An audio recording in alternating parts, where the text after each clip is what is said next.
going on, guys? In today's video, I wanted to talk to you about 3 books that I really wish I had read when I was a teenager.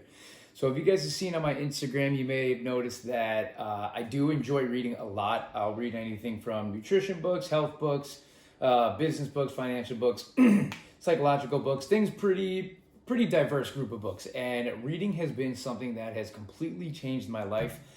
I was that kid that in middle school, high school, and in college hated reading more than anything. If you told my 18-year-old self that I'd be an avid reader right now, 27 years old, I'd call you insane. I absolutely hated it. I never did it for fun. I never read a book for fun until I was 24 years old. And it's really because my sister bought me a book for Christmas, and I was kind of gonna feel bad if I didn't read it. So I read it, and it just turned into this awesome thing that I do.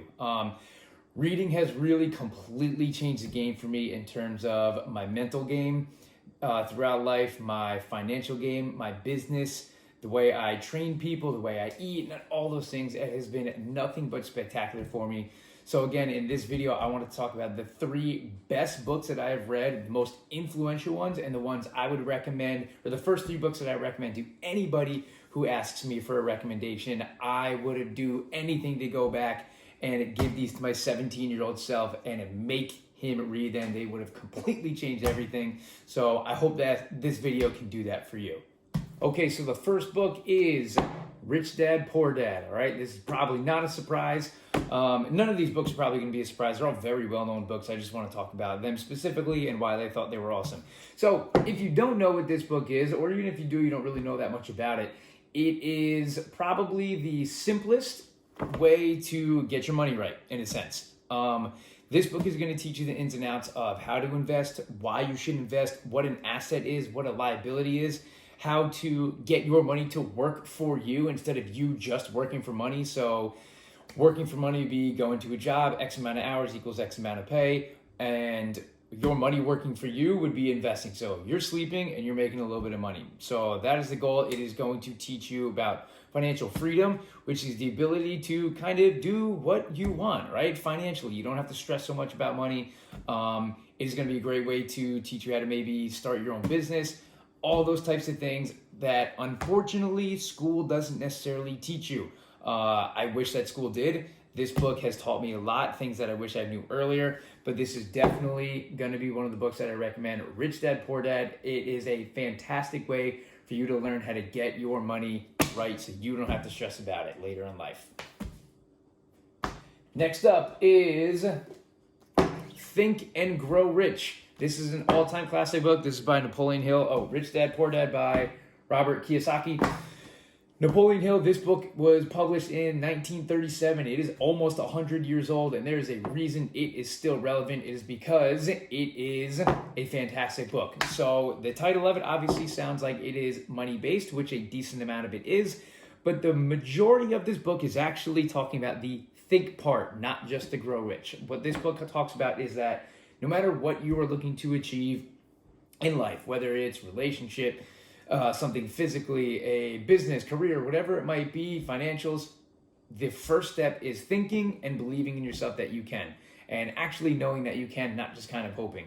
Sitting down, thinking, knowing for a fact, if I put my mind to this in every single way that I possibly can and grind, and do it, and consistently do not doubt myself, you are going to get there. It focuses a lot on the businesses that were kind of booming in the 20s and things and around those times, but it is primarily a mental fortitude book, believing in yourself that I want to do something, I'm going to get there because I know I can and I think I can, right? Another classic, again, there's a reason it's been around for 100 years, almost. Another book that has almost been around for 100 years, and my number one suggestion for everybody, no matter how old you are, what you do in life, it doesn't matter what stage in life you are, and that is, How to Win Friends and Influence People by Dale Carnegie. This book was written in 36, I think. One of these is 36, one of them is 37, I don't remember. Either way, again, another book that is basically 100 years old. This is the number one book that I would recommend to anybody. I think it has changed my business and my career more than any other book, and pertains to my career more than any other book. The title's a little weird, How to Win Friends and Influence People. It sounds like it's trying to do a bad thing. I could just kind of chuck that up as to verbiage of the times. So again, 100 years ago. So they said things a little differently. Basically what it is how to interact with people, how to deal with people, how to get them to like you in a sense, how to get them to want to work with you, how to convince them of your ideas, how to empathize with people, how to see different things from different perspectives of other people, because everybody's going to be in a different situation. It is a fantastic book, whether you are in business for yourself or just someone who has a regular job. At the end of the day, I always say people do business with other people. They don't just do it with businesses. My favorite quote of all time is from Gary Vee, and that is, your personality is your business card. For me, I could be the greatest trainer in the entire world, the smartest person. I can know every single in and out of the body and nutrition.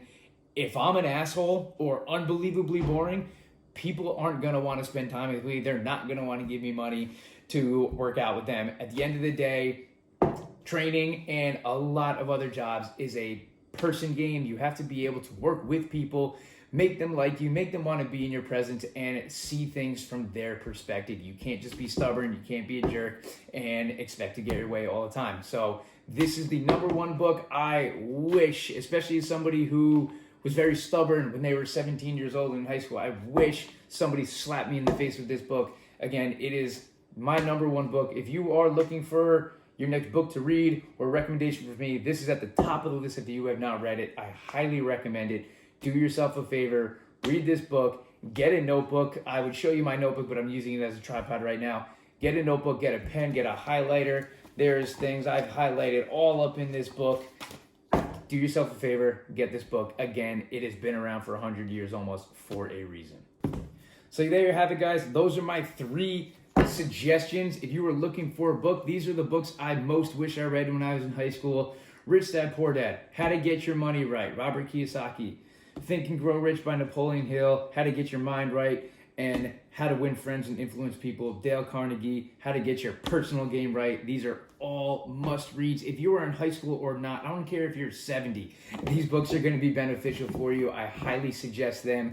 Do yourself a favor, get these books, get them at the top of your list, and dig into them, all right? I will see you guys next time.